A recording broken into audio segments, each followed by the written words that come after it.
बिस्मिल्लाहिर्रहमानिर्रहीम, अस्सलाम वालेकुम dear students, welcome to the third premium focus lecture of FAR2। हम IS 21 कवर कर रहे थे अभी तक। ठीक है जी, हमने IS 21 में ये देख लिया है कि अब तक मॉनेटरी आइटम की अकाउंटिंग कैसे करनी है। मॉनेटरी आइटम में वो सारे रिसीवेबल्स आते हैं जिनको अल्टीमेटली कैश में सेटल होना है, यानी हमें कैश मिलेगा उसकी जगह। ठीक है जी, फिर हमने देखा था कि हमारे पास जितने पेबल्स हैं सर, जो कैश के अंदर पे करने हैं वो हमारे मॉनेटरी आइटम्स हैं। और मॉनेटरी आइटम्स में तीसरी चीज़ थी फॉरेन करेंसी का कैश, यानी डॉलर्स हो हमारे पास या पाउंड्स हो। तो ये तीन चीज़ें मॉनेटरी आइटम्स हैं।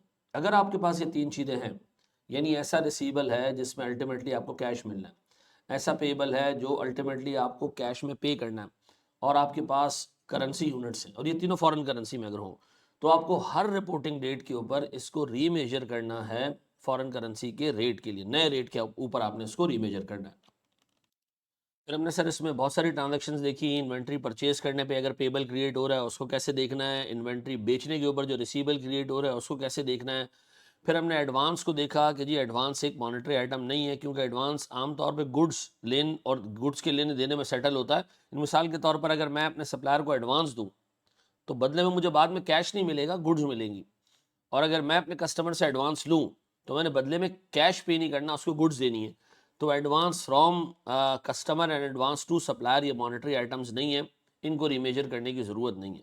लास्ट क्लास में हम यहाँ तक चीज़ें देख चुके थे। ठीक है जी, आज थोड़ा सा हम आगे बढ़ने जा रहे हैं सर, और कुछ छोटी छोटी दो तीन चीज़ें आज हम कवर करेंगे और उनके ऊपर जो है वो फिर प्रैक्टिस भी करेंगे। सबसे पहले तो सर एक छोटा सा कॉन्सेप्ट है जनाब हमारे पास इनकम का। देखिए इनकम को वैसे तो बहुत सारे तरीक़ों से जो है वो डिफरेंट कैटेगरीज में डिवाइड किया जा सकता है। ये ऑपरेटिंग इनकम है, नॉन ऑपरेटिंग इनकम है, या फाइनेंसिंग इनकम है। हम ऐसे कुछ नहीं कर रहे हैं। मैं इनकम को दो क्लासेस में डाल रहा हूँ।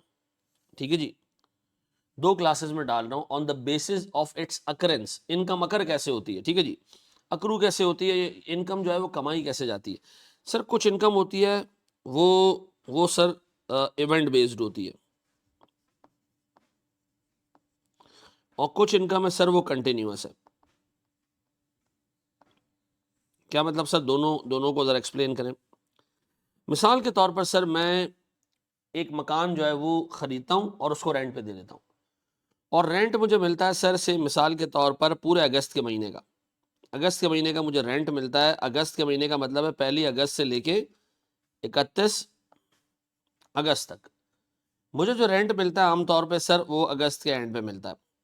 अब अगस्त के एंड पे जो मुझे रेंट मिल रहा है, क्या ये 31 अगस्त का रेंट है या अगस्त के सारे महीने का रेंट है? सर ऑब्वियस सी बात है, अगस्त के पूरे महीने का रेंट है। तो सर IS 21 ये कहता है कि जब आप इनकम कमाओ ना, उस दिन की ट्रांजैक्शन रेट के ऊपर, उस दिन के फॉरेन करेंसी रेट के ऊपर उस इनकम को रिकॉर्ड करो। भाई मसला ये कि मैंने जो इनकम कमाई है वो 31 अगस्त की नहीं है, उसमें कुछ इनकम 1 अगस्त की है, कुछ 2 अगस्त की है, कुछ 3 अगस्त की, कुछ 4 अगस्त की है। तो सर मैं इस इनकम को एक रेट पे कैसे रिकॉर्ड कर दूं? अगर मैं 31 अगस्त का फॉरेन करेंसी का रेट लेता हूं इस इनकम को रिकॉर्ड करने का, तो IS 21 की नॉन कंप्लायंस होती है। IS 21 क्या कहता है कि जिस दिन इनकम कमाई हो उसी दिन के रेट पे इनकम को रिकॉर्ड करो। भाई इस 31 अगस्त को मिलने वाले रेंट में तो कुछ रेंट 1 अगस्त का होगा, कुछ 2 अगस्त का होगा, कुछ 3 अगस्त का होगा, कुछ 4 अगस्त का होगा। तो क्या किया जाए सर? ऐसी कंटिन्यूअस इनकम को बेहतर है कि इस पूरे महीने के एवरेज रेट पे रिकॉर्ड किया जाए। किस पे रिकॉर्ड किया जाए? एवरेज रेट के ऊपर। इस पूरे महीने के एवरेज रेट के ऊपर इस कंटिन्यूअस इनकम को रिकॉर्ड किया जाए। ठीक है जी, और मैंने कंटिन्यूअस इनकम में आपको एग्जांपल किसकी दी? रेंट की। कि रेंट आखिरी दिन का नहीं होता महीने का, बल्कि पूरे महीने का होता है। इसी तरह सर आपके स्टडी टेक्स्ट में एक और एग्जांपल दी हुई है, वो है इंटरेस्ट की। अगर आप इंटरेस्ट पे या रिसीव करते हो साल के आखिरी दिन, तो क्या वो साल के आखिरी दिन का इंटरेस्ट होता है या पूरे साल का इंटरेस्ट होता है? सर पूरे साल का इंटरेस्ट होता है। तो पूरे साल में तो सर 1 जनवरी भी आई होगी, फेब भी आया होगा, मार्च भी आया होगा, अप्रैल मई जून जुलाई अगस्त भी आया होगा, सितंबर अक्टूबर नवंबर और दिसंबर भी आए होंगे। हर एक महीने का इंटरेस्ट उस आखिरी वाले अमाउंट के अंदर शामिल है जो आपको एंड पे रिसीव हुआ है। तो उसको क्लोजिंग रेट पे लें हम, उस इनकम को क्लोजिंग रेट पे रिकॉर्ड करें या उसको एवरेज रेट पे रिकॉर्ड करें? सीधी सी बात है सर, उसको भी एवरेज रेट पे रिकॉर्ड होना चाहिए। तो सर समरी है कि वो इनकम जो कंटिन्यूअस नेचर की है उसको रिकॉर्ड होना चाहिए एवरेज रेट पे। और आपके स्टडी टेक्स्ट में सिर्फ दो कंटिन्यूअस इनकम का जिक्र हुआ है, इससे ज्यादा ना सोचना ना काम करने की जरूरत है। सर हमें दो इनकम्स को एवरेज रेट पे बुक करना चाहिए, दो इनकम्स को आपके कोर्स के लिहाज से फाइनल में आओगे मैं कहूँगा जी सोचो वो सारी कंटिन्यूस इनकम जो हो सकती हैं सबको जो है वो आप एवरेज रेट के ऊपर ले लो, लेकिन इस वक्त तुम्हारे लेवल पर कंटिन्यूस इनकम दो ही है, एक रेंट इनकम एक इंटरेस्ट इनकम। तो बताओ जब भी मेरे पास रेंट इनकम और इंटरेस्ट इनकम आएगी तो मैं इसको किस रेट पे रिकॉर्ड करूंगा? Average rate to be used. Average rate का मतलब है फॉरेन करेंसी एवरेज रेट। ठीक है जी, कैसे आए जरा एक छोटी सी एग्जांपल से हम देखते हैं। पहले इसको जरा एक्सप्लेन कर दूं, इवेंट बेस्ड इनकम क्या है, फिर मैं दोनों के एग्जांपल दे देता हूं। देखिए इवेंट बेस्ड इनकम क्या है? इवेंट बेस्ड इनकम ऐसी है कि एक इवेंट पे एक इनकम अराइज हो जाए, जैसे गेन ऑन डिस्पोजल,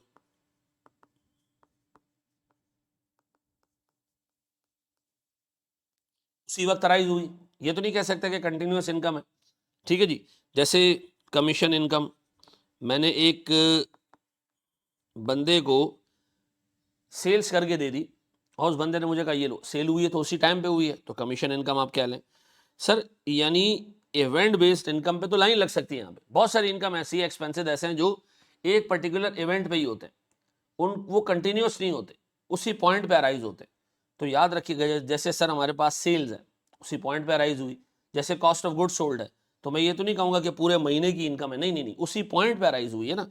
तो अब मुझे एक बात बताएं सर, अगर इवेंट बेस्ड इनकम है तो स्टैंडर्ड कहता है जनाब जिस दिन इनकम हुई है ना, ठीक है जी, day on which income is earn, ठीक है जी, आपने इस डेट का रेट लेना है।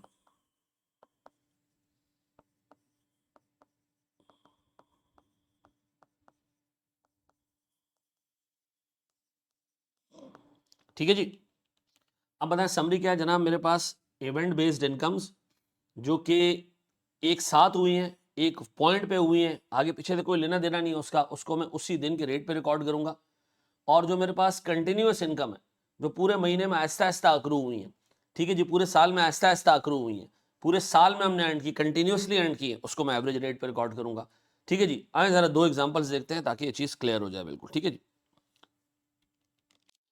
चलो जी, मेरे सामने सर दो ट्रांजेक्शन हैं, आए ज़रा इनको अकाउंट फॉर हम करते हैं। जनाब ये कह रहे हैं commission income of $200 earn on 10 August. Commission income है एक साथ अर्न हुई होगी। ठीक है, ये हम अजम्पशन अज्यूम कर रहे हैं कि 10 अगस्त को हमने कोई ऐसा काम किया कि उसी दिन हमें कमीशन मिला और उसी दिन के काम का कमीशन है।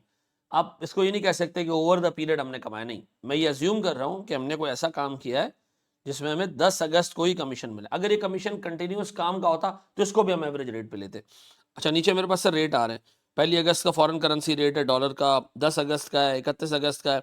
अब बताइए जिस दिन अर्न हुई है उसी दिन का हम रेट लेंगे 82 रुपये। तो मैं क्या करूँगा सर, मैं अपने पास एंट्री पास करूँगा 10 अगस्त को,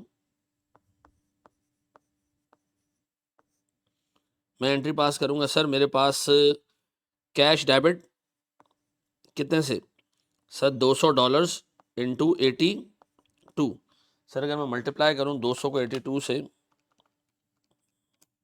तो ये मेरे पास आता है सर 16,400 रुपये। उसी दिन के रेट पे मैंने कमीशन इनकम रिकॉर्ड कर दी। ठीक है जी,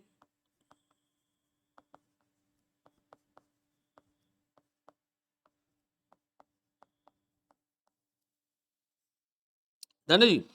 अब 10 अगस्त के आगे गए हम सर, हमें पता चला जी हमने इंटरेस्ट इनकम कमाई है on a foreign currency loan for the month, for the month पूरे महीने की इंटरेस्ट इनकम है, लेकिन मिली हमें कब है? 31 अगस्त को, $650, $650। अब इसको रिकॉर्ड करना सीख लो, $650। तो मैं क्या करूंगा, 31 अगस्त को दो एंट्रीज पास करूंगा,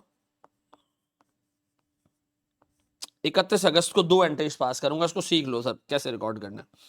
मैं रिकॉर्ड करूंगा सर, मेरे पास रेंट रिसीवेबल डेबिट और rent income credit. Rent income में बुक करूंगा एवरेज रेट से।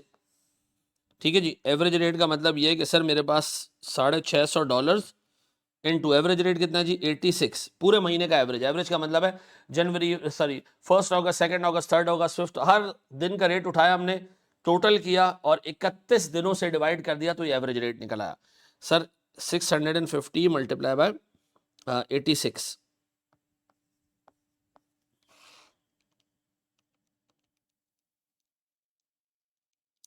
या था सर मेरे पास 55,900, डन।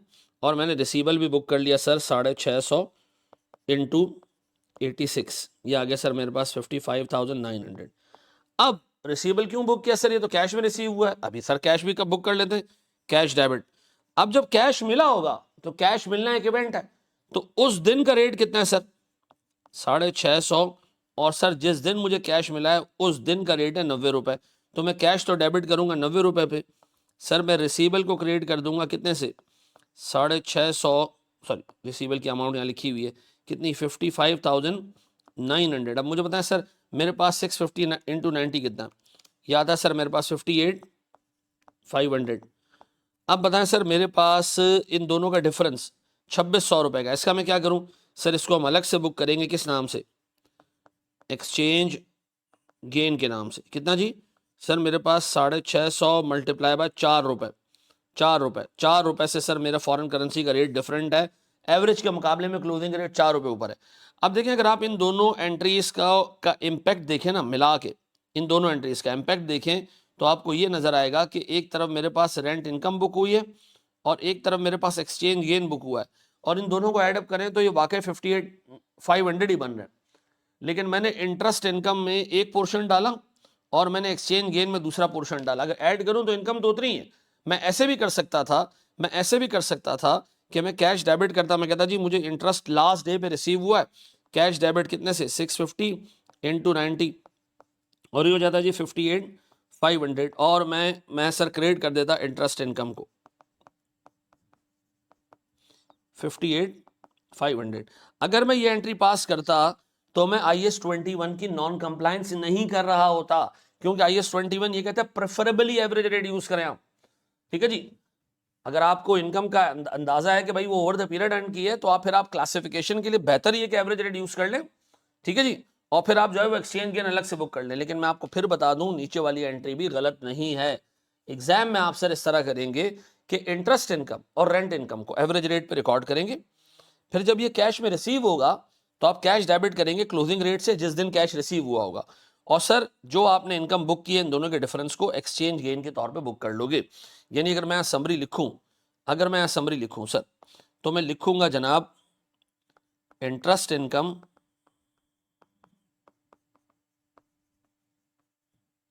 ठीक है जी is to be recognized at average rate, यानी कि रिसीवेबल डेबिट और इनकम क्रेडिट किस रेट पे, एट एवरेज रेट। ठीक है जी, और फिर दूसरा काम आपने ये करना है कि cash receipts are to be recorded at the rate of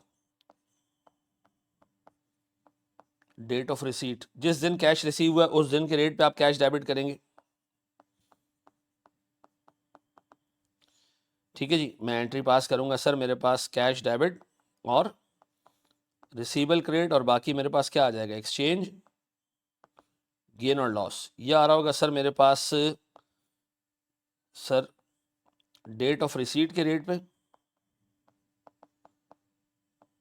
ये आ रहा होगा सर मेरे पास एवरेज रेट पे, ये मेरे पास सर इन दोनों का डिफरेंस है। ऐसा अब याद रखिएगा कि सर आपने हमेशा इंटरेस्ट को एवरेज रेट से रिकॉर्ड करना है, फिर जब इंटरेस्ट रिसीव हो जाएगा तो वो जिस दिन रिसीव होगा उस दिन का रेट आपने लेना है, और फिर आपने करना ये कि सर इन दोनों का जो डिफरेंस है उसको आपने एक्सचेंज गेन और लॉस में डाल देना है। सर जो इनकम इमीडिएटली उसी दिन रिकॉर्ड हुई है उसी दिन रिसीव हुई है, जैसे कमीशन इनकम जैसे गेन ऑन डिस्पोजल है, जिस दिन रिसीव हो उसी दिन के रेट पे रिकॉर्ड करना है, जिस दिन अक्रू हो, जिस एक साथ अक्रू होगी। ये इनकम किसी इवेंट से आती है, ओवर द पीरियड नहीं आती। ठीक है, ओवर द पीरियड आने वाली इनकम तुम्हारे कोर्स में सिर्फ दो ही है, रेंट इनकम और इंटरेस्ट इनकम। इसको एवरेज रेट से बुक करना है, बाकी जो भी इनकम आएगी आपने उसको उसी रेट से बुक करना है जिस रेट पे आप उसको रिकॉर्ड करो, जिस डेट पे आप उसको रिकॉर्ड कर रहे हो। मिसाल के तौर पर सर कमीशन मैंने कब आया, जिस दिन रिकॉर्ड करूंगा उस दिन का रेट लूंगा। इंटरेस्ट और उसके अंदर रेंट के अंदर सर मैं एवरेज रेट पे रिकॉर्डिंग करूंगा। ठीक है जी, तो याद रहेगा सर ये। चलें सर एक स्टेप और आगे हम बढ़ते हैं जनाब, और कुछ सवालात हम इसके ऊपर देखते हैं। ठीक है जी, आहिस्ता आहिस्ता हम इसको आगे लेके चलते हैं। बस आपने इतना याद रखना है कि वो इनकम जो एक साथ कमाई गई हो उसी दिन के रेट पे बुक करना जिस दिन इनकम पीएनएल में डाल रहे हो, जिस दिन उसको रिकॉर्ड करो उसी दिन का रेट लेना। इंटरेस्ट और रेंट कंटिन्यूस इनकम है, एक दिन की नहीं है, पूरे पीरियड की इनकम है।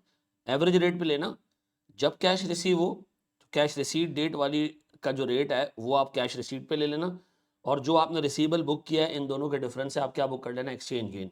कुछ सवालात करते हैं ताकि चीज़ और क्लियर हो जाए। ठीक है जी, चलें जी आए ज़रा एक छोटा सा क्वेश्चन मैंने डेवलप किया आपके लिए।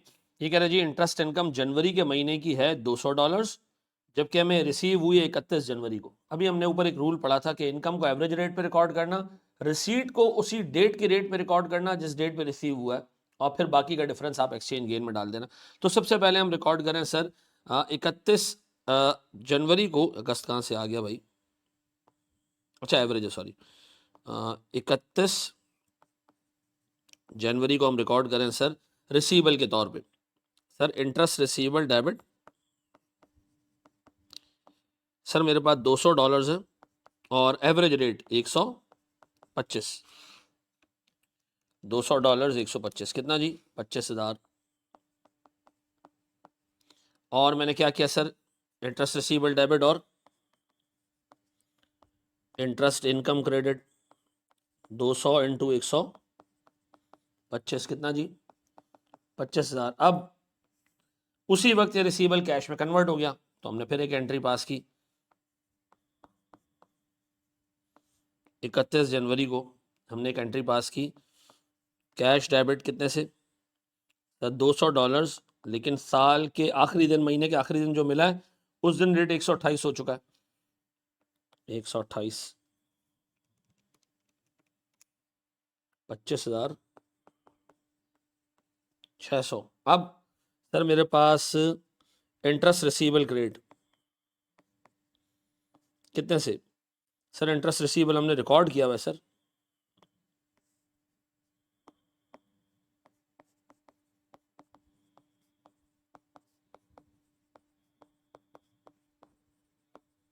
$25,000 से।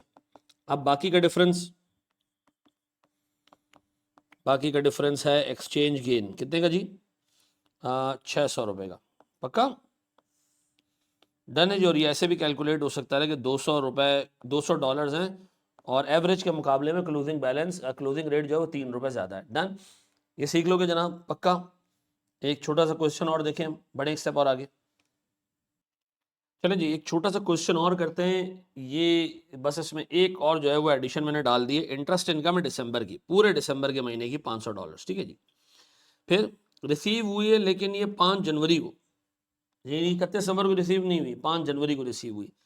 तो इसका मतलब है दरमियान में एक रिपोर्टिंग डेट आ गई, दरमियान में क्या आ गई, एक रिपोर्टिंग डेट आ गई, कौन सी, 31 दिसंबर की। रिसीव ये 5 जनवरी को हुआ, 31 दिसंबर हमारी सर रिपोर्टिंग डेट आ गई दरमियान में। अब बताएं इसको कैसे अकाउंट फॉर करें। सर हम सबको एक बात पता है कि मॉनेटरी आइटम अगर आपकी बैलेंस शीट पर मौजूद है रिपोर्टिंग डेट के ऊपर तो आपने उसको रीमेजर करना है। आए जरा देखते हैं जनाब, एक छोटा सा हिसाब किताब, इसका सोल्यूशन देखते हैं सर। मैं सबसे पहली एंट्री पास कर रहा हूँ 31 दिसंबर पे सूद की एंट्री, इंटरेस्ट इनकम की, एवरेज रेट से बुक करना है, हम सबको पता है इंटरेस्ट इनकम। मैंने सबसे पहले एंट्री पास की interest receivable debit, sir $500 into average rate sir 200 रुपए का एवरेज रेट है, यस सर। फिर इंटरेस्ट इनकम क्रेडिट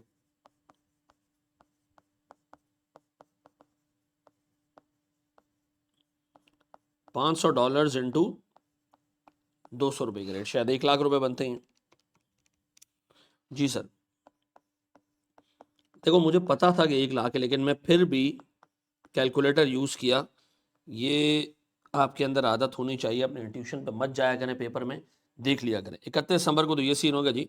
फिर 31 दिसंबर के बाद सर 31 दिसंबर को ही मैं एक और एंट्री पास करूंगा। उसकी वजह यह है कि मेरे पास सर इंटरेस्ट रिसीवेबल कैश में रिसीव होना है, एक मॉनेटरी आइटम है और मुझे मॉनेटरी आइटम को हर रिपोर्टिंग डेट पे, रिपोर्टिंग डेट के रेट पर इसको रीमेजर करना है। अच्छा, रिपोर्टिंग डेट का रेट कितना है? 205। तो मुझे इस इंटरेस्ट रिसीवेबल को रीमेजर करना पड़ेगा क्योंकि सर ये एक मॉनेटरी आइटम है और मॉनेटरी आइटम को हर रिपोर्टिंग डेट पे फॉरेन करेंसी के लिए रीमेजर करते हैं। तो हम करेंगे क्या, हम अपने पास एक और एंट्री पास करेंगे, इंटरेस्ट रिसीवेबल को बढ़ाएंगे।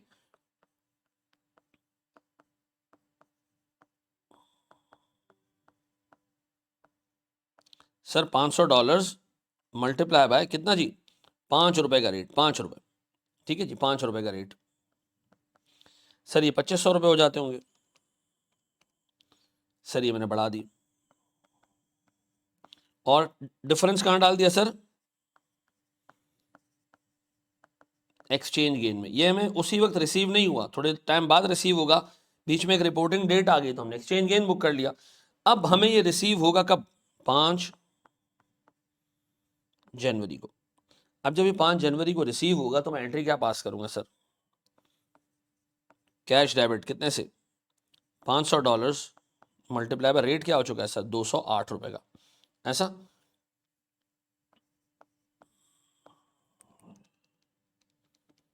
ये मेरे पास आता है सर 1,04,000। सर मेरे पास से रिसीवेबल चला जाएगा, रिसीवेबल है कितना सर? 1,25,000। कितना हो गया जी? 1,25,000, यही है।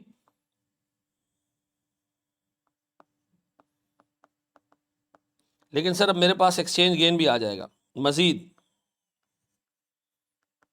कितने का जी? 1,04,000 माइनस 1,02,500, यह आता है सर मेरे पास 1,500। और लॉजिकली स्पीकिंग 300 रुपये का रेट बढ़ा है सर, 3 रुपये का रेट बढ़ा है तो हम ऐसे भी निकाल सकते हैं। देखिए 500 इंटू 3, तो ये दिमाग में बैठ गया कि अगर इंटरेस्ट रिसीवेबल ईयर एंड पे बच गया तो मुझे उसको फॉरेन करेंसी के लिए रीमेजर करना पड़ेगा। ये बात भेजे में बैठती है सर। सर हमने ब्रीफली ये पूरी एग्जांपल देख ली कि इंटरेस्ट इनकम को हमने कैसे बुक करना है। सर एवरेज रेट पे बुक करना है, उसी दिन रिसीव हो जाए तो फिर आप जो रिसीट का डेट है उस पर आप कैश डेबिट कर देना और बाकी का डिफरेंस एक्सचेंज गेन में डाल देना। बाद में रिसीव होता है और रिपोर्टिंग डेट आ जाती है तो इंटरेस्ट रिसीवेबल को रीमेजर करना पड़ेगा। और फिर सर जब कैश में रिसीव होगा तो जिस दिन रिसीव होगा उस दिन के फॉरेन करेंसी रेट पे हम कैश डेबिट करेंगे, रिसीवेबल को खत्म करेंगे और दोनों के डिफरेंस को एक्सचेंज गेन और लॉस पे डाल देंगे। आई होप ये पूरी एग्जांपल आपको समझ आ गई। आए जरा सर लोन के ऊपर एक डिटेल्ड एग्जांपल देखते हैं, फॉरेन करेंसी लोन की मुकम्मल एग्जांपल देखते हैं। Thank you very much. चलिए जी, एक छोटी सी एग्जांपल और हम देखते हैं जनाब। अज्यूम करें कि हमने पहली दफ़ा बैंक से एक लोन लिया है, ठीक है जी, मैं कह रहा हूँ जी लोन ऑब्टेन्ड।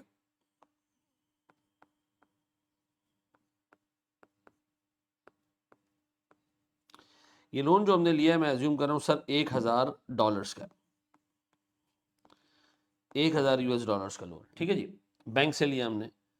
और बैंक ने हमसे कहा कि आप इसको 2 किस्तों में लौटा दें। हमने कहा ठीक है 2 किस्तों में लौटा देते हैं। किस तरह 2 किस्तों? $500 आप हमें दे दें पहले साल के एंड पे, ठीक है जी, और $500 आप हमें वापस कर दें सेकेंड ईयर के एंड पे। $500 करके प्रिंसिपल की 2 इंस्टॉलमेंट्स दे दें और इसके अलावा आप इंटरेस्ट भी साथ हमें दे दें, ठीक है जी, जो इंटरेस्ट बने वो भी दे दें।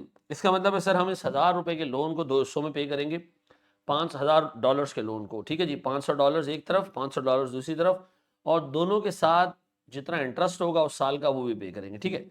अब देखिए याद रखिएगा मेरे बच्चों, एक चीज दिमाग में बिठा लो कि जब भी आपके पास लोन अरेंजमेंट आए और वो उसका प्रिंसिपल आहिस्ता आहिस्ता पे होना हो, लोन अरेंजमेंट हो और उसका प्रिंसिपल कैसे हो? आहिस्ता आहिस्ता पे होना हो। फिर रिपीट करो, लोन अरेंजमेंट ऐसा हो जिसमें प्रिंसिपल आहिस्ता आहिस्ता पे हो रहा हो। आप हमेशा एक टेबल बनाएंगे लोन का। मैं इसको अगर सॉल्व करना शुरू करूं तो सबसे पहले आप एक फॉरेन करेंसी में टेबल बनाएंगे। क्या बनाएंगे? फॉरेन करेंसी में एक टेबल। मैं लिखता जाता हूं सर इसके स्टेप्स। स्टेप 1 मैं नाम दे रहा हूं सर अमोर्टाइजेशन टेबल।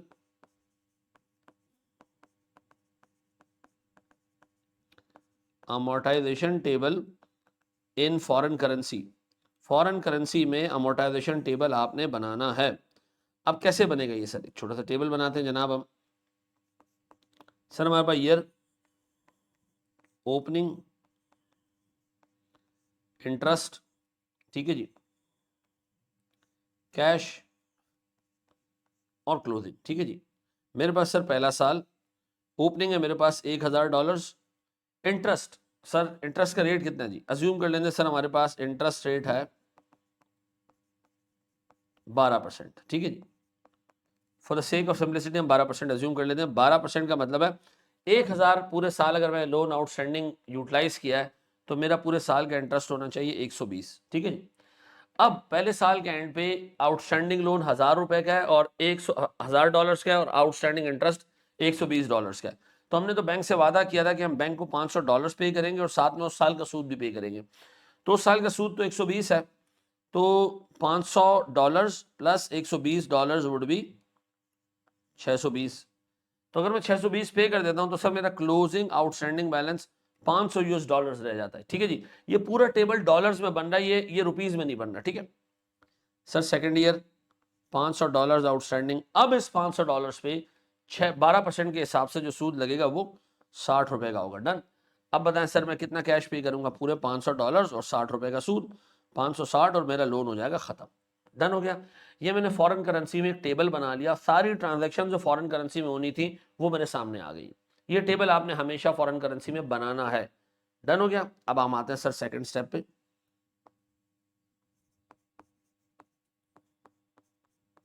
स्टेप 2। अब स्टेप 2 पे हम जा रहे हैं जनाब जर्नल एंट्रीज बनाने के लिए, ठीक है। सबसे पहले तो आप एक काम करें, जर्नल एंट्रीज बनाने के लिए आपने ईयर 0 के ऊपर शुरू में, साल के शुरू में ही, पहले साल के बिल्कुल स्टार्ट पे ही आपने सर एक लोन लिया है, फॉरेन करेंसी लोन लिया है। कितने डॉलर्स का? 1000 का। और उस दिन का सर मैंने आपको रेट यहाँ दिया हुआ है 80 रुपए, 90 रुपए, ऐसा ये मैंने फॉरेन करेंसी के एक्सचेंज रेट्स का एक टेबल बना दिया।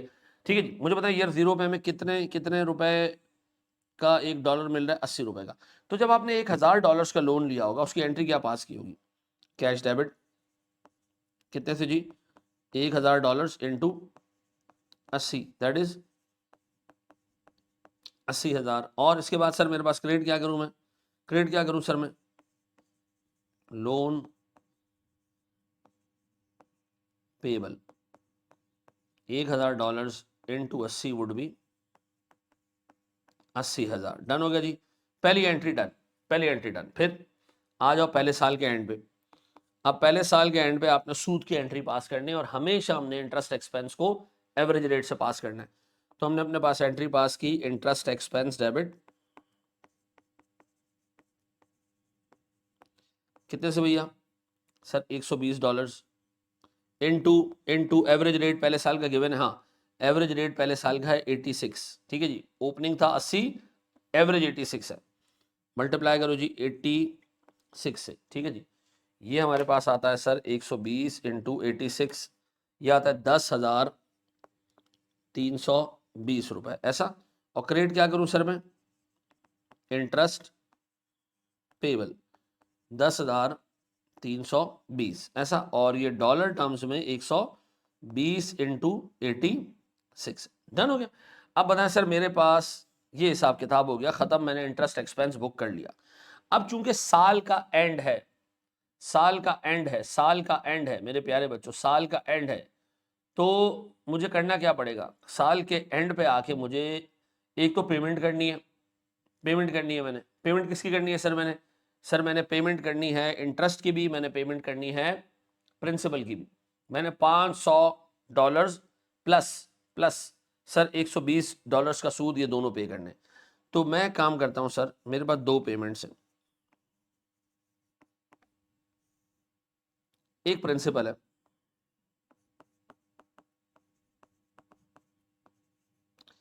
प्रिंसिपल की जो पेमेंट है ना वो $500 की, और दूसरा मेरे पास इंटरेस्ट है।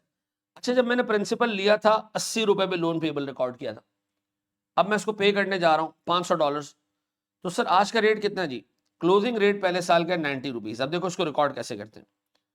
मैंने करना यह है, गौर सुना, कॉम्प्लेक्स तरीका और फिर एक आसान तरीका बताऊंगा। मैं कहूंगा जी मेरे पास लोन पेबल डेबिट, आधा लोन मैंने पे कर दिया, आधे लोन का मतलब है 500 इंटू 80 रुपये पे उसको रिकॉर्ड किया था, दैट इज 40,000। लेकिन जब मैं कैश पे करने गया तो 500 इंटू 90 यानी 45,000 रुपये का मैंने कैश पे किया। तो सर मेरे पास एक एक्सचेंज लॉस आ गया, कितने का भैया? 45,000 माइनस 40,000 कितना जी? 5,000। मैंने सर प्रिंसिपल रीपे कर दिया $500 का। ये मेरे पास पहली लेग है ट्रांजैक्शन की, डन। साल का एंड आया, हमने प्रिंसिपल पे कर दिया $500। इसी साल के एंड पे हमने एक और काम किया, इसी साल के एंड पे हमने एक और काम किया, और वो क्या काम किया कि हमने इंटरेस्ट पे कर दिया। अब जब हम इंटरेस्ट पे करने गए तो हमने इंटरेस्ट पेबल डेबिट कर दिया। अब देखते जाइए, ये बड़ा कॉम्प्लेक्स तरीका है लेकिन मैं इसका भी शॉर्टकट सिखाऊंगा, ठीक है। इंटरेस्ट कितना है जी? $120 जो 86 पे रिकॉर्ड हुआ है। इंटरेस्ट पेबल 86 पे रिकॉर्ड हुआ है, 10,320, डन। अब मैंने सर कैश क्रेडिट किया, कैश क्रेडिट कितने से जी? 120 इंटू 90, क्योंकि रेट 90 हो चुका है। क्या आ गया जी? 10,800। अब मैंने कहा जनाब इस पे भी एक एक्सचेंज लॉस बुक करना है। सर क्योंकि 4 रुपए से रेट बढ़ गया, 90 पे चला गया, तो मेरा एक्सचेंज लॉस आ रहा होगा सर 480। हाँ जी। अब आपने दो दो एक्सचेंज लॉस बुक किया, जो प्रिंसिपल रीपे किया उस पर भी एक्सचेंज लॉस आ गया, जो इंटरेस्ट रीपे हुआ उस पर भी एक्सचेंज लॉस आ गया। प्रिंसिपल पे इसलिए एक्सचेंज लॉस आया कि प्रिंसिपल सर चूंकि आपने लोन लिया था उस दिन के रेट पे रिकॉर्ड किया हुआ है, और जब आप लोन पे करने जा रहे हो तो 90 रुपए का रेट हो चुका है, तो एक्सचेंज लॉस आया। फिर सर आपने इंटरेस्ट भी 86 रुपीज के रेट से बुक किया था, और जब आप पे करने जा रहे हो तो सर उस वक्त रेट 90 रुपीज हो चुका है, तो सर आपने इस पर भी एक्सचेंज लॉस बुक किया। अब एक और एक्सचेंज लॉस बुक होना है, पता है कौन सा? आपके पास साल के एंड पे ये क्लोजिंग बैलेंस भी तो बच गया, ये भी तो लोन पेबल है। लोन पेबल एक मॉनेटरी आइटम है, और मॉनेटरी आइटम को साल के एंड पे क्या करना पड़ेगा? रीमेजर करना पड़ेगा। अगर आप अब इस $500 को रीमेजर करने जाते हो तो इसका मतलब है सर मुझे एक और काम करना है। पेमेंट्स तो मैंने कर ली, अब रीमेजरमेंट ऑफ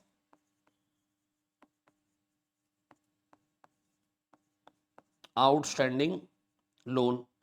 अब भाई $500 तो पे कर दिया ना, जो बाकी 500 पड़े हुए हैं वो तो 80, $500 जो पड़े हैं वो तो 80 के रेट पे रिकॉर्डेड है।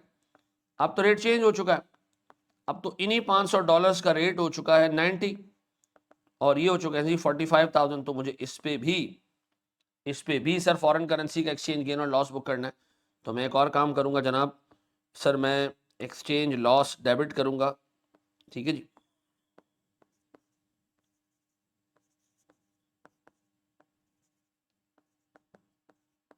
$5,000 से और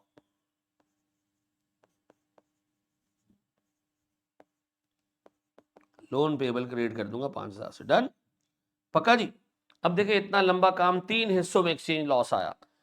जो लोन पे किया उसमें भी एक्सचेंज लॉस आया, क्योंकि जब हमने कैश पे किया उस वक्त रेट 90 हो चुका था।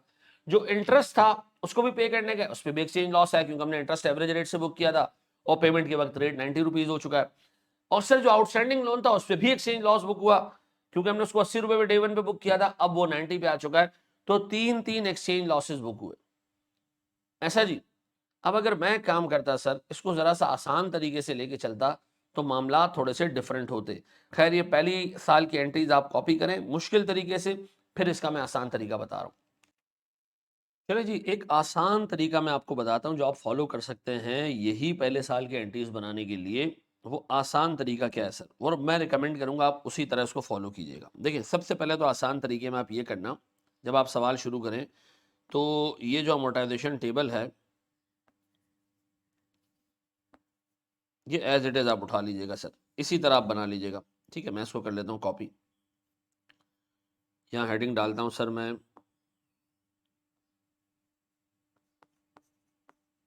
आसान तरीका, इसी को आपने फॉलो करना है, पेपर में दिमाग में रखिएगा। ये आ गया मेरा sir loan amortisation table, done. जब आप ये अमोर्टाइजेशन टेबल बना लें, आप यहाँ पर बराबर में एक और अमोर्टाइजेशन टेबल बनाएं, और ये अमोर्टाइजेशन टेबल होना चाहिए रुपीज में। किस में होना चाहिए? रुपीज में। Loan amortization in PKR। ठीक है, अब देखिएगा इसको मैं लेके कैसे चलता हूँ सर इस सवाल को। सबसे पहले सर बताएं, मैंने एंट्री पास की होगी साल के शुरू में, पहली एंट्री मैंने पास की होगी ईयर 0 पे लोन लेने की। एंट्री क्या होगी सर? सर मेरे पास कैश डेबिट कितने से, $1000 का लोन 80 रुपए के हिसाब से हो गया जी 80,000 का, और मेरे पास sir loan payable credit $1000 into 80 रुपए, दिस इज 80,000। डन हो गया। पहली एंट्री आपने पास की, आपने लोन अमोर्टाइजेशन शेड्यूल जो पीकेआर में आप बना रहे हो, आपने यहां डाल दिया ओपनिंग बैलेंस ईयर 1 कितने का भैया, ओपनिंग बैलेंस ईयर 1 का 80,000 रुपए का। डन, रुपीज में। अब आपने पहले साल के एंड पे बुक किया मेरे प्यारे बच्चों सूद, इंटरेस्ट बुक किया, और इंटरेस्ट हम बुक करेंगे किस रेट से सर? इंटरेस्ट हम बुक करेंगे एवरेज रेट से। तो हमने एवरेज रेट से इंटरेस्ट बुक किया। इंटरेस्ट एक्सपेंस डेबिट कितने से, गौर से देखिएगा, $120 इंटू 86 का एवरेज रेट, यह आ गया सर मेरे पास 10,320। और मेरे पास सर इंटरेस्ट पेबल की जगह, इंटरेस्ट पेबल की जगह अब मैं एंट्री पास करूंगा लोन पेबल। क्या एंट्री पास करूंगा? Loan payable. ऐसा, अब मैंने कहा जी आइंदा के बाद मैं इंटरेस्ट पेबल नाम की कोई चीज नहीं, लोन पेबल। लोन पेबल कितने से जी? 120 इंटू 86 दैट इज 10,320। अब रुपी टर्म में मेरा कुछ लोन 80 रुपए पे आ रहा है, कुछ लोन 86 पे आ रहा है, कोई टेंशन नहीं, आप यहां इसको ले जाएं सर, यहां डाल दीजिए पहले साल के एंड में इंटरेस्ट 10,320। क्लियर हो गया, लोन बढ़ गया। अच्छा जी, अब हमारे पास सर ओपनिंग बैलेंस था 80,000 का, 10,320 का इंटरेस्ट आ गया, रेट वेट छोड़ दो 2 मिनट के लिए। अब आप पहले साल के एंड में दोबारा, अब आप पे करने जा रहे हो $620। ठीक है जी, $620। आपको कैसे पता चला सर $620 पे करने जा रहे हैं? सर ये $620 हमने पे करना है। अब 2 मिनट के लिए आप भूल जाएं कि आपके पास रेट जो है वो पुराना क्या चल रहा है, नया क्या चल रहा है। जिस दिन ये पे करने जा रहे हो उस दिन के रेट से पे कर दो। कैश क्रेडिट कर दे सर, हम कितने का हम कैश दे रहे हैं सर? $620 इंटू 90 रुपीज, सीधा सीधा कितना जी? ये आ गया सर मेरे पास 55,800, और डेबिट कर दें जी लोन पेबल 55,800। डन, कोई एक्सचेंज गेन और लॉस बुक करने की जरूरत नहीं, पैसा पे कर दिया, यहां दिखा दें जी पेमेंट 55,800। डन हो गया। अब बताएं जी रुपी टर्म में बगैर एक्सचेंज गेन और लॉस बुक किए हमारे पास साल के एंड पे कितने रुपए की लायबिलिटी मौजूद है? 80,000 प्लस 10,320 माइनस 55,800, रुपी टर्म में लायबिलिटी आ रही है 34,520। डन। अब आप अपने आप से पूछो मेरे पास फॉरेन करेंसी में आउटस्टैंडिंग लायबिलिटी कितनी है? 500 है, ये मॉनेटरी आइटम है। अब आपने सिर्फ इस पर्टिकुलर चीज को कंपेयर करना है इस अमाउंट से। भाई $500 के कितने पैसे बनते हैं? $500 साल के एंड में 90 रुपए के हिसाब से बनते हैं 45,000। मेरी बुक्स में पेबल कितना आ रहा है? 34,520। इसका मतलब है मुझे अपने पेबल को ओवरऑल बढ़ाना है, क्योंकि मेरे पास सर साल के एंड में $500 का आउटस्टैंडिंग पेबल है, मुझे उसको रीमेजर करना है। और मुझे सर रीमेजर करके कितने रुपए का एक्सचेंज गेन और लॉस बुक करना है? 45,000 माइनस 34,520, ये मेरे पास आता है सर 10,480। अब सर ये मेरे पास है टोटल एक्सचेंज लॉस एक साथ। ठीक है जी, मैंने लोन लिया, एंट्री पास की, इंटरेस्ट की एवरेज रेट से एंट्री पास की, पेमेंट की क्लोजिंग रेट से एंट्री पास की, कोई एक्सचेंज गेन और लॉस नहीं बुक किया। एक्सचेंज गेन और लॉस में सिर्फ और सिर्फ आउटस्टैंडिंग लायबिलिटी का बुक करूंगा, ऑटोमेटिकली सारा एक्सचेंज गेन और लॉस मेरा रिकॉर्ड हो जाएगा। अब चेक करते हैं सर कैसे। मैं अपने पास एंट्री पास करूंगा, एक्सचेंज लॉस डेबिट, ये पीएनएल में जा रहा है कितने से जी? 10,480, और मेरा लोन बढ़ रहा है 10,480। ठीक है जी। अब बताओ मेरे प्यारे बच्चों, 10,480 रुपए से जब आपने एंट्री पास कर ली तो ऊपर जाके चेक करें आपने कितने रुपए का एक्सचेंज गेन और लॉस बुक किया था। मैं आपको याद दिलाता हूं सर, आपने एक्सचेंज लॉस बुक किया 5,000 का, आपने एक्सचेंज लॉस बुक किया 480 का, और आपने एक्सचेंज लॉस बुक किया है 5,000 का। तो इन तीनों का अगर मैं ऐड करूं, इन तीनों को 5,000, 480 और 5,000, तो ये हो जाते हैं सर 10,480 रुपये। अब मुझे बताओ यार, 3 किस्तों में मैं इंटरेस्ट की अलग एंट्री पास करूं, प्रिंसिपल की अलग एंट्री पास करूं, सारी चीज़ों की अलग अलग एंट्री पास करूं, ये चीज़ प्रैक्टिकली पॉसिबल नहीं है कि आप एग्जाम में 4 साल का शेड्यूल है तो आप तो सर बुढ़े हो जाएंगे उसमें। तो याद रखिएगा मेरे बच्चों, मैं हमेशा से ये तरीका फॉलो करूंगा कि जब मैं मुझे लोन लूंगा फॉरेन करेंसी में, एक टेबल बनाऊंगा फॉरेन करेंसी में और एक टेबल बनाऊंगा मैं रुपीज़ में। कोई एक्सचेंज गेन लॉस किसी पॉइंट पे मैं बुक नहीं करूंगा। जब लोन लिया जिस रेट पे लिया रिकॉर्ड कर दिया, इंटरेस्ट एक्सपेंस एवरेज रेट पे रिकॉर्ड कर दिया, जब पैसे पे करने का है क्लोजिंग रेट पे रिकॉर्ड कर दिया। एंड पे आके देखो कि मैंने लोन लिया था, इंटरेस्ट बुक किया था, पेमेंट की थी, ये वैल्यू बच गई, ये कैरिंग अमाउंट है पीकेआर में। अब कंपेयर करो इसको कि मेरे पास क्लोजिंग रेट पे जो आउटस्टैंडिंग लायबिलिटी की वैल्यू होनी चाहिए वो इतनी होनी चाहिए। अब इन दोनों में जो डिफरेंस है वो टोटल एक्सचेंज गेन लॉस को रिप्रेजेंट कर रहा होगा, अलग अलग बुक करने की जरूरत नहीं है। तो अब बताएं सर, अगर मैं नेक्स्ट ईयर जाऊं तो ये मेरा ईयर 2 होगा, कितने का जी? 45,000 ओपनिंग बैलेंस, ऐसा। अब फिर अपने आप से पूछो जी, कितने रुपए का सूद आपने बुक किया? 60 रुपए का। रेट कितना है सर? 60। एवरेज रेट कितना है? 93। अब बताएं, सेकंड ईयर में सिर्फ सूद का एक्सपेंस हमने बुक करना है और पेमेंट करनी है। सूद का एक्सपेंस बुक करें एवरेज रेट से, इंटरेस्ट एक्सपेंस डेबिट, $60 का सूद इंटू 93, 55,000, सॉरी 5580। और क्या चीज सर? Loan payable 5580। अब हमने जाके करना क्या है? अपने लोन पेबल को बढ़ा देना 5580। डन। अब बताओ सर, मेरे पास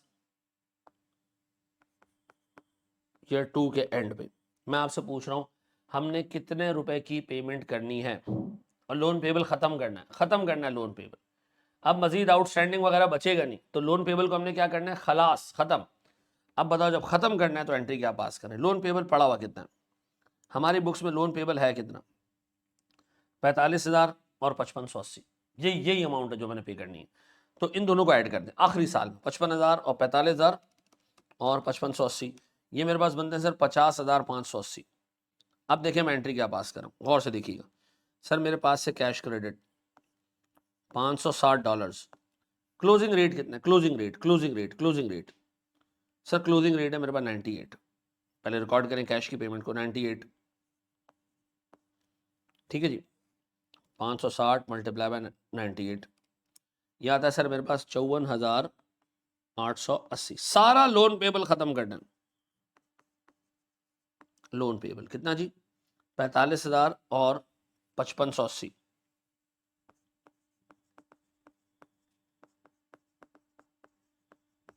तो ये हो जाएगा जी 50,580। अब चूंकि लोन खत्म कर रहे हो, मजीद आउटस्टैंडिंग लोन बचेगा नहीं, तो उसका एक्सचेंज गेन लॉस कैलकुलेट करने की जरूरत नहीं। आखिरी एंट्री में जो कैश पे करो पूरा लोन पेबल डेबिट, बाकी का क्या है सर मेरे पास? एक्सचेंज लॉस कितना से जी? ये मेरे पास 4,300 रुपए का। याद रहेगा जी, हमेशा मैं एक्सचेंज गेन और लॉस को बैलेंसिंग फिगर के तौर पे लेके चलूंगा। ठीक है जी। और सर मैं करूंगा ये रुपी टर्म में, शेड्यूल बनाऊंगा। पहले ले लूंगा लोन लेने की एंट्री, ओपनिंग रेट से, इंटरेस्ट के एवरेज रेट से, पेमेंट क्लोजिंग रेट से। फिर मेरे पास एक आउटस्टैंडिंग अमाउंट बच जाएगा पीकेआर में। फिर मैंने सर उस आउटस्टैंडिंग अमाउंट को पीकेआर में जो है वो कंपेयर करना है क्लोजिंग बैलेंस ऑफ लायबिलिटी जो कि मेरे पास क्लोजिंग रेट से आ रही है। अब इन दोनों का डिफरेंस एक ही दफा एक्सचेंज गेन और लॉस आएगा, बार बार नहीं आएगा। सर ये आपने प्रोसेस सेकंड ईयर में क्यों रिपीट नहीं किया? क्योंकि सर सेकंड ईयर में लोन खत्म हो रहा है, क्लोजिंग है, आउटस्टैंडिंग लोन बच नहीं रहा, ऐसा। तो हमने क्या किया, इन दोनों को ऐड किया और सर हमारे पास जो 50,580 रुपए की अमाउंट थी लायबिलिटी की, वो पे ऑफ कर दी, खत्म।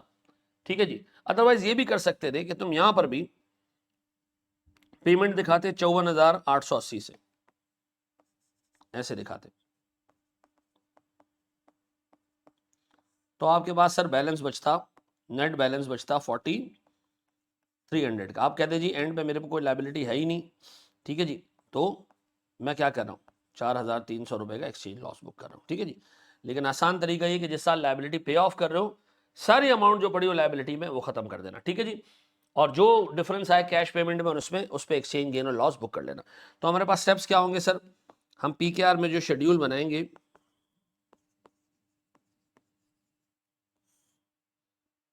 उसमें होगा ये कि हमारे पास ओपनिंग बैलेंस आ रहा होगा एट ओपनिंग रेट, उसमें हम ऐड करेंगे क्या चीज? Interest expense eight average rate. फिर उसमें हम दिखाएंगे जनाब पेमेंट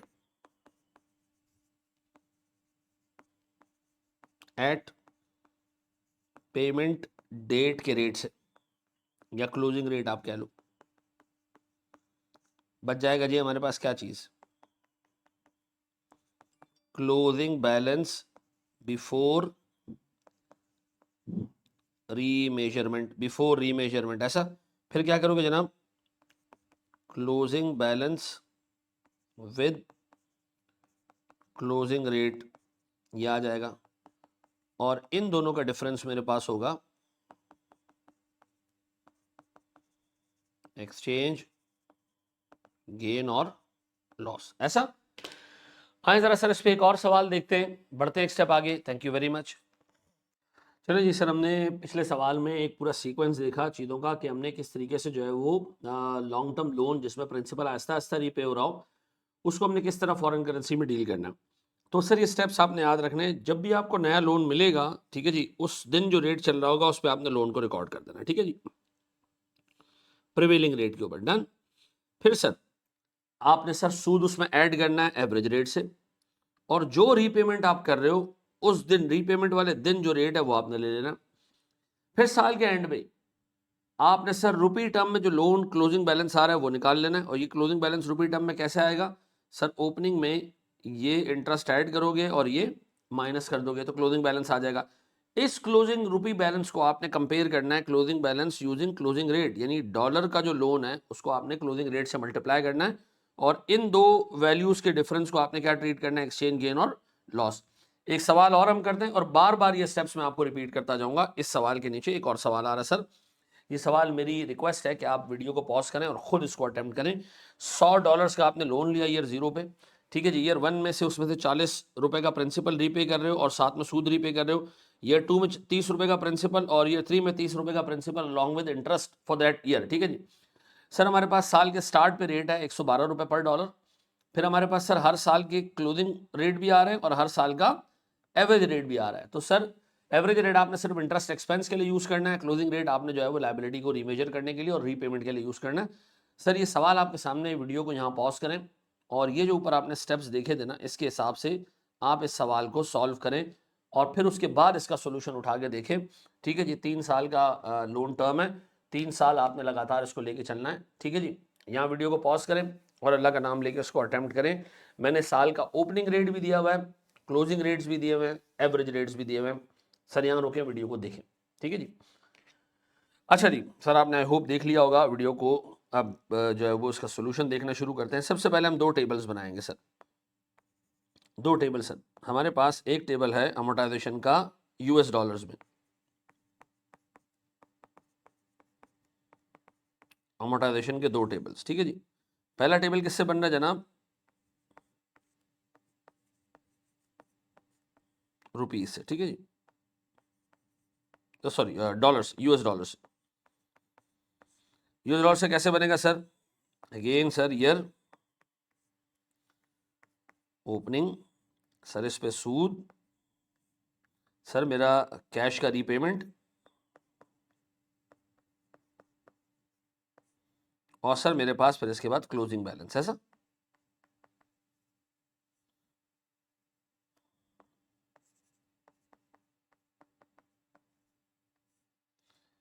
सबसे पहले मेरे बच्चों मुझे एक बात बताओ, मेरे पास पहला साल, दूसरा साल, तीसरा साल, ओपनिंग बैलेंस सर मेरे पास $100 सर। सर सूद का रेट ये देखना हम भूल गए सर, इन्ना लिल्लाहि व इन्ना इलैहि राजिऊन। सर हमारे पास सूद का रेट है से 8%।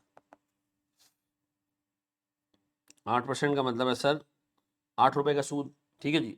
आपने रीपेमेंट कर दी सर ₹40 का प्रिंसिपल प्लस सूद यानी 48। कितना रहेगा जी हमारा क्लोजिंग बैलेंस?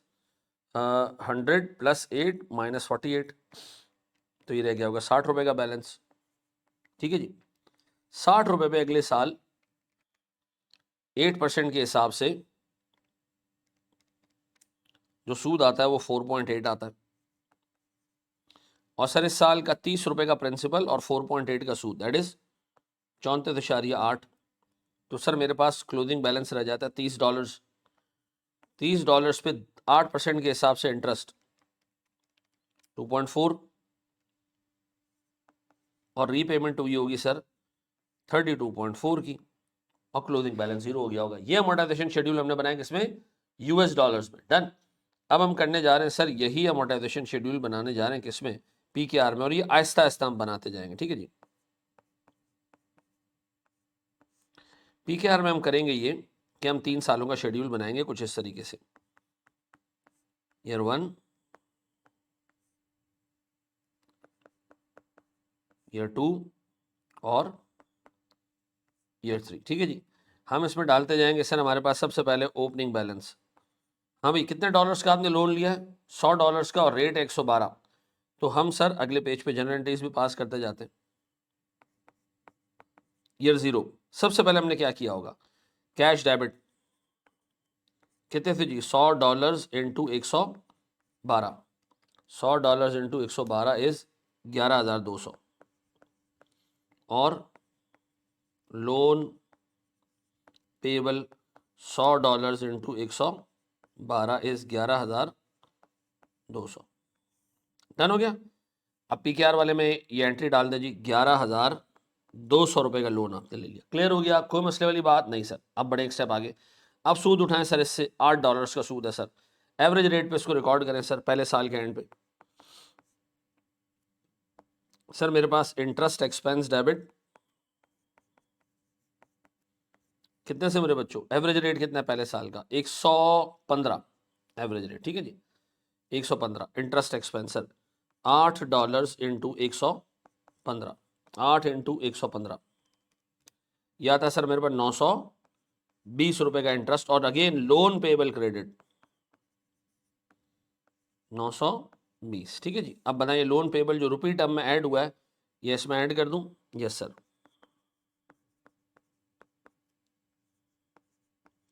रुपी टर्म में हमने लोन रिकॉर्ड किया, सूद रिकॉर्ड कर लिया उसके ऊपर। डन। अब पहले साल के एंड पे ही रहते हुए बगैर एक्सचेंज गेन और लॉस रिकॉर्ड किए आप रीपेमेंट दिखा दें। लोन पेबल डेबिट और कैश क्रेडिट, आपने सर पे किया है कोई $48, ठीक है जी, $48। तो $48 क्लोजिंग रेट, जिस दिन कैश पे कर रहे हो, क्लोजिंग डेट पे कर रहे हो, वो है 120। दिखा दे जी 120। तो 48 इंटू 120 इज 5760, और लोन पेबल डेबिट 5760। ये 3 एंट्रीज पास कर ली, सीधा सीधा काम कर दिया हमने। अब इन 3 एंट्रीज के बाद ये है जी री पेमेंट 5760। डन हो गया। अब अपने आप से पूछें PKR में क्लोजिंग बैलेंस क्या आ रहा है? 11,200 प्लस 920 माइनस 5760, ये मेरे पास आता है सर 6360। ये क्लोजिंग बैलेंस है रुपी टर्म में। अब एक और क्लोजिंग बैलेंस हम निकाल लें, क्लोजिंग बैलेंस एट सर जो क्लोजिंग रेट है। अच्छा, क्लोजिंग बैलेंस है कितना जी हमारे पास? $60 का। $60 मल्टीप्लाई बाय क्लोजिंग रेट 120, ये आ रहा है जी मेरे ख्याल में 7,200, ऐसा। अच्छा, रुपी टर्म में मेरे पास वो 6,300 समथिंग आ रहा है। तो अगर ये 7,200 है, तो इन दोनों का डिफरेंस मेरे बच्चों क्या होना चाहिए? एक्सचेंज गेन और लॉस कितना देखो, वो है 840। अब ये सारा एक्सचेंज गेन और लॉस है, ठीक है जी, ये सारा एक्सचेंज गेन और लॉस है, ठीक है जी। एक्सचेंज लॉस इसलिए कह रहा हूं कि मेरी लायबिलिटी बढ़ रही है। अब इस टेबल को जरा सामने रखो और ये स्टेप्स पढ़ो। Record loan eight prevailing rate, जो शुरू में आपने लोन लिया, क्या आपने यही काम किया पहले? 11,200, ठीक है जी। फिर उसने कहा जी इंटरेस्ट बुक करें एट एवरेज रेट, क्या आपने यही काम किया? एवरेज रेट से इंटरेस्ट बुक किया? Yes sir. फिर उसने कहा जी जो रीपेमेंट है वो रीपेमेंट वाले डेट पे जो रेट चल रहा है उससे रीपेमेंट कर दें, क्या आपने यही किया? Yes sir. फिर वो कहता है जी क्लोजिंग बैलेंस निकाल लें लायबिलिटी का रुपी टर्म में, क्या आपने यही किया? हाँ सर, मैंने इसको टोटल करके ये निकाल लिया। फिर उसने कहा जी क्लोजिंग बैलेंस निकालें क्लोजिंग रेट के हिसाब से, क्या आपने यही किया? जी सर, मैंने यही किया। और इन दोनों का डिफरेंस क्या आ गया जी? एक्सचेंज गेन और लॉस। अब इस एक्सचेंज गेन और लॉस को रिकॉर्ड कर दें पहले साल के एंड पे।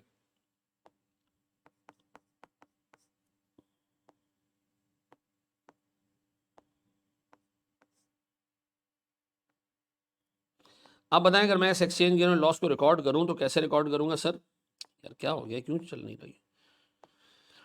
सर मेरे पास 840 रुपए का एक्सचेंज लॉस है, तो एक्सचेंज लॉस डेबिट और लायबिलिटी को हमने बढ़ा देना है, ये पीएनएल में डलेगा।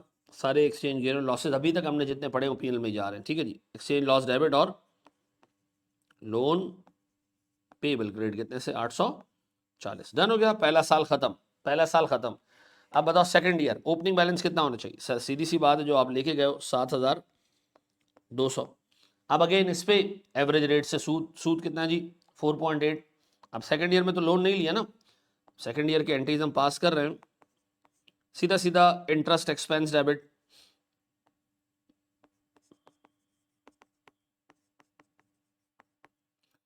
सर 4.8 का सूद एवरेज रेट,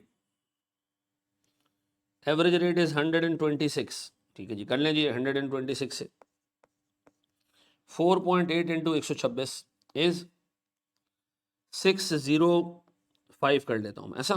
और सर लोन पेबल क्रेडिट कितने से? 605 से। डन, राउंड ऑफ कर दिया मैंने, 6 तो 4.8 आ रहा था। अब फिर सर हमारे पास ईयर 2 पे ही हमने पैसा पे किया, हमने कुछ कैश पे किया है। कितना कैश पे किया सर हमने? सर सेकंड ईयर का सूद और $30 यानी 34.8, ऐसे ही। तो आप सर इसकी अब एंट्री पास करें। और इस दिन का रेट कितना है जी? 130, 130। तो सर हमारे पास loan payable debit 34.8 multiply by 130, ऐसा 34.8 मल्टीप्लाई बाय 130 इज 4524। और सर मेरे पास से कैश क्रेडिट 4524, पक्का जी 2 साल हो गए। अब बताएं इसकी मैंने क्या एंट्री पास की होगी सर? यहाँ पर इसको मैंने किस तरह इनकॉर्पोरेट किया होगा? इंटरेस्ट आया था कितने का? 605 का, ये डाल दें सर यहाँ पे। और हमने पे किया 4524। अब बताएं सर हमारे पास कितने बच गए? 7200 प्लस 605 माइनस 4524, यह आता है मेरे पास सर 3281। अब बताएं सर मेरा क्लोजिंग बैलेंस जो आ रहा है वो $30 का है, ये रहा। और इस $30 को मैं क्लोजिंग रेट से मल्टीप्लाई कर रहा हूँ 130 से, तो 30 इंटू 130 इज 3900, ऐसा। इस 3900 को अगर मैं यहाँ रखूँ तो मेरे पास सेकंड ईयर का एक्सचेंज गेन और लॉस आ रहा है मेरे पास 619। इसको भी रिकॉर्ड कर लें सर। हमारे पास फिर लोन पेबल बढ़ रहा है और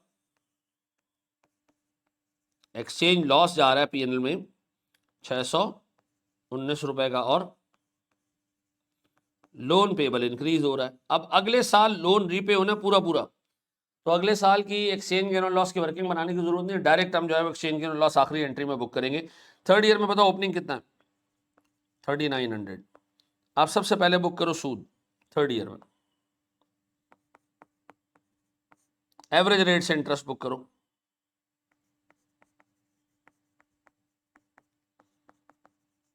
interest expense debit average rate से, सूद कितना है जी? 2.4, और एवरेज रेट है मेरे पास 133 और क्लोजिंग 134 है, ठीक है जी sir. 2.4 into 133,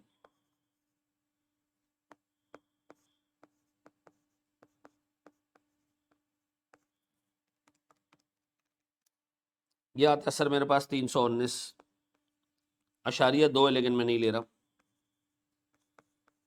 loan payable 319, done हो गया जी। फिर सर मेरे पास ईयर 3 में ही ये एंट्री ऊपर डाल दूं सर 319 की। बस अब यहाँ रुक जाए, अब अपने आप से पूछो मेरी टोटल लायबिलिटी है कितनी। 319 प्लस 3900, ये बनता है सर 4219। अब इसको रीपे करना है हमने, और रीपेमेंट हम करने जा रहे हैं कितने की, $32.4 की। तो एक काम करें, आप कैश क्रेडिट करें $32.4, और क्लोजिंग रेट है गालिबन 134, क्लोजिंग रेट 134 है ना, यस सर। 32.4 इंटू 134, यह आता है सर मेरे पास 4342, और मैं डेबिट कर रहा हूं सर लोन पेबल। जितना बैलेंस है मेरे पास, कितना बैलेंस बचा हुआ सर, 4219। तो सर अब दोनों का डिफरेंस मेरा एक्सचेंज लॉस है, और ये आ रहा है सर मेरे पास 123 रुपए का डिफरेंस है सर। डन हो गया जी सर, हमने इस तरह सवाल कंप्लीट किया, देख लीजिएगा हमने उन्हीं स्टेप्स को फॉलो किया है जो स्टेप्स चल रहे थे। चलिए जी, आज की क्लास हम यहीं तक रखते हैं, ठीक है जी। सरी का भी वक्त होने वाला है, ख़त्म होने वाला है सरी का वक्त, तो इंशाल्लाह ताला कल एक और क्लास में अपलोड करूँगा, यानी मंडे को जो एक और क्लास अपलोड करूँगा, संडे के दिन आप इस क्लास से गुजारा करें। Thank you very much.